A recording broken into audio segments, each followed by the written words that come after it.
Hi everyone, Chris Story here. Welcome to my YouTube channel. I thought I'd start us off today by looking at some of this year's Rising Star chances. Coming into the season, my prediction was Matt Rowell. I thought so highly of him that I thought he would actually be Gold Coast Best and Fairest winner this year. And going off his first few rounds of form, I thought I was pretty well on track with that prediction. But of course he got hurt. Another player that I liked coming into the season was Tom Green. Looking at the junior ranks across the last 10 or so years, Green has been by far the strongest contested ball winner and clearance player of anyone at all in the junior ranks. So the only problem for Green and the challenge that he's encountering at the moment is opportunity for the Giants, where their midfield is the most loaded in the competition, and just getting those chances is difficult. But looking at his stats,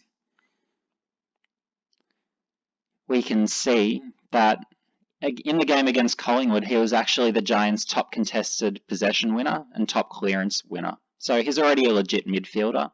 And if he was on another team where he was playing every week, I suspect that he would be one of the absolute top contenders for the award this year.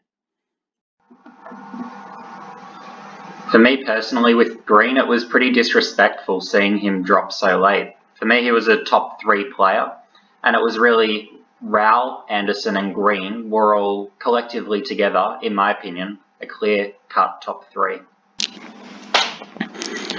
The third and final contender, of course, that I considered coming into the season was Isaac Rankin. He was number 2 on my draft board in the 2018 draft. And watching so far how Rankin's performed, he's, in my opinion, already one of the best 10 forwards in the competition. And being already that far ahead of his peers, I'm not seeing Sarong as one of the best midfielders or Anderson as one of the best midfielders. King isn't one of the best forwards yet.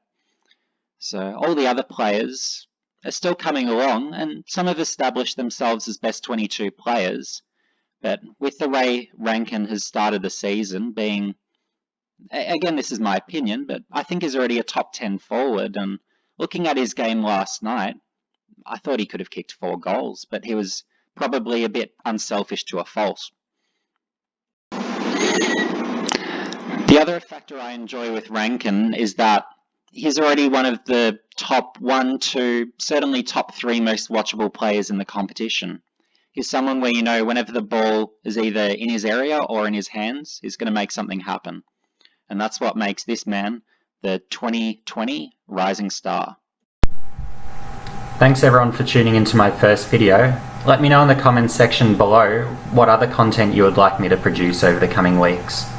Also make sure to like, subscribe, hit the notification bell for future updates.